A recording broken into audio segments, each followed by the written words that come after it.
Hey everyone, it's Valerie Gordon from Commander in She, and I just hosted a great webinar with about 50 people on how to figure out, finally and once and for all, what you truly want to do. If you missed that session, I want to share with you some of the content now so that you can do some of these exercises on your own as you think about what comes next in your own career. So again, we're talking about your next career chapter, how to figure out what you want to be when you grow up, whatever age you are. Because everything is a story to us, right? Everything I pull from my workshops comes from storytelling. And when you think about crafting our stories, there are three main stories we tell. There's the past story, everything we've done and experienced, how we introduce ourselves, interview, and network. And it makes sense that our past experiences have created our present reality.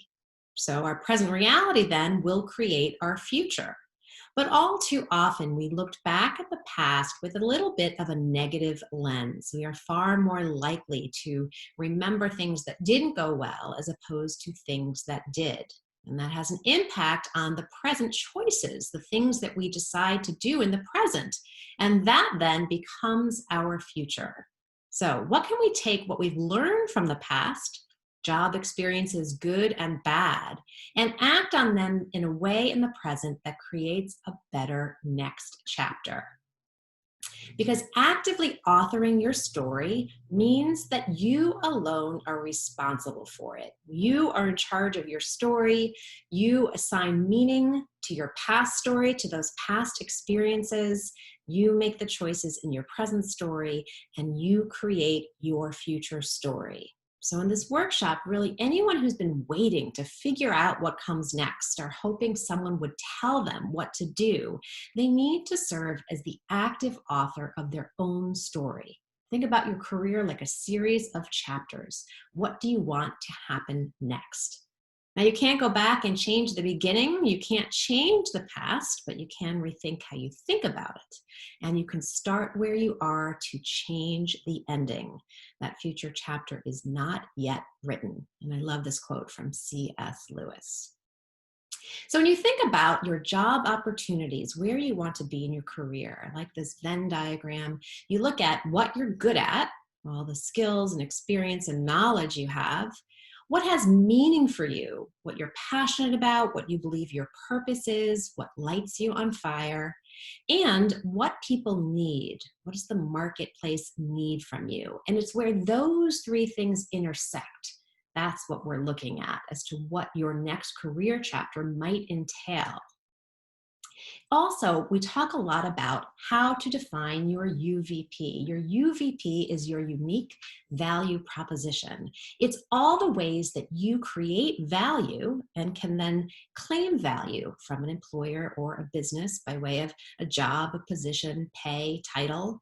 And the more value you create, the more you can express the value you can create, the more value you can claim in your career. Your unique value proposition is built on so many different things. It's all of your skills, knowledge, and education, your professional and informal work experience, volunteerism, your technical skills, networking contacts and recommendations they'll give you, who you know, industry awards, acknowledgments, all of your abilities and the actions you take, as well as your personality, behaviors, and tendencies, things like attitude and work ethic. Finally, every part of your past, successes, failures, and lessons learned, those are part of the value you bring as well. There's a wealth of knowledge and experience.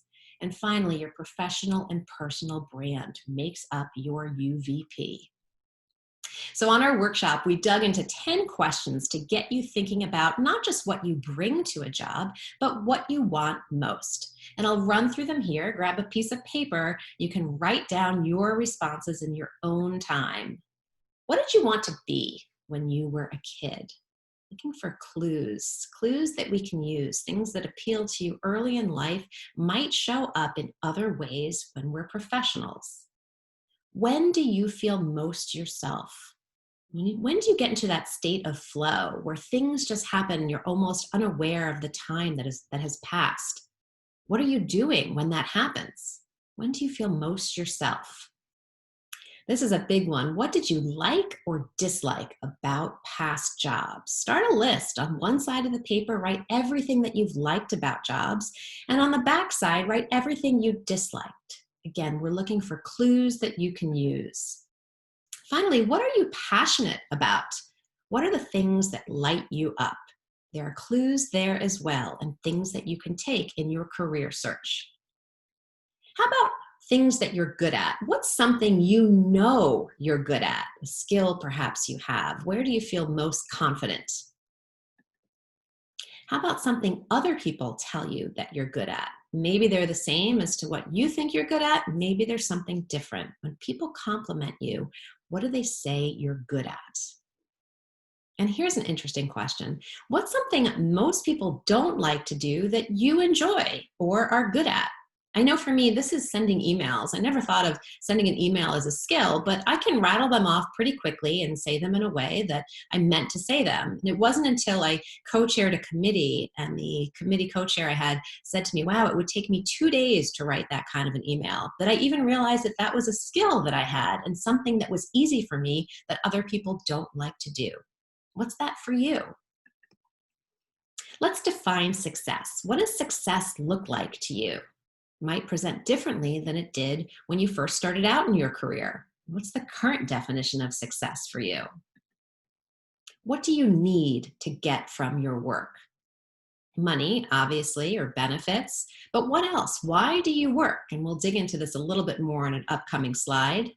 What are you willing and not willing to do for your work? Where are the boundaries? And finally, this is a loaded question, but an important one to ask. What are you afraid of? When it comes to your professional life, what are you afraid of? And then we can dig into why. Let's talk about the reasons why we work. I have a list here, probably makes sense to you because I have to, most people say. Well, there's a lot of reasons why we work: financial gain, future security, benefits, pride, sense of accomplishment. It feeds our professional identity or sense of worth, makes us feel we're making a contribution or gives us recognition or perhaps a social atmosphere. What are the reasons why you work? Get clear on them as to what's important to you. And on this next slide, we take a look at all the things that you might get in a job. Start a list of what's most important to you. So I have a list here of some things. You can go through and circle the ones that are most important to you. Everything from flex work to working on a fairly routine schedule, being your own boss, having a great boss, having a cool culture or a brand name to work for, travel, no travel. Write down a list of everything that's important to you. And once you've created that list, consider what's in your top 5, top 10 or 5. And then consider what would you be willing to do. So here's a list of some things that you might not be willing to do. Take a role beneath you to do what you love. Work for free, little pay. Start over again, start at the bottom. Are you willing to do that to do what you love? How about relocate? Would you be willing to move for your work? What about working for someone you don't respect or working for someone who doesn't respect you? These are deal breakers for some people. Get to know yours. Would you be able to deal with a boss from hell if all other things in the job were great?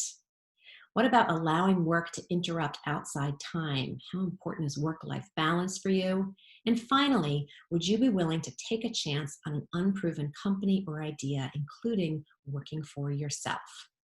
In all of my storytelling workshops, we focus on these questions: your who, what, when, where, why, and how. And as you think about your next career chapter, I want to ask them in this way. Who do you want to be? That could be a professional title or a certain level of work, or it could just be something like, I want to be a happy, successful person. What does that mean to you? The what is, what do you want to do? Specifically, what do you want to do? How do you see yourself spending your days? When does this take place? What's the time frame for this job change or job search?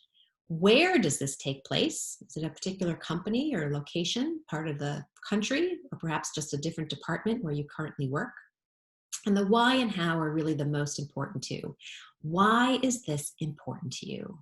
Really get at your reasoning for what you hope the next chapter will give to you. Finally, when we can answer all those questions, we then look at the how, which is how are we going to do that? Remember, you can't start the next chapter of your life if you keep rereading the last one. Be the active author of your own story as you craft this future chapter. Thanks so much for tuning in today, and I'll see you next time.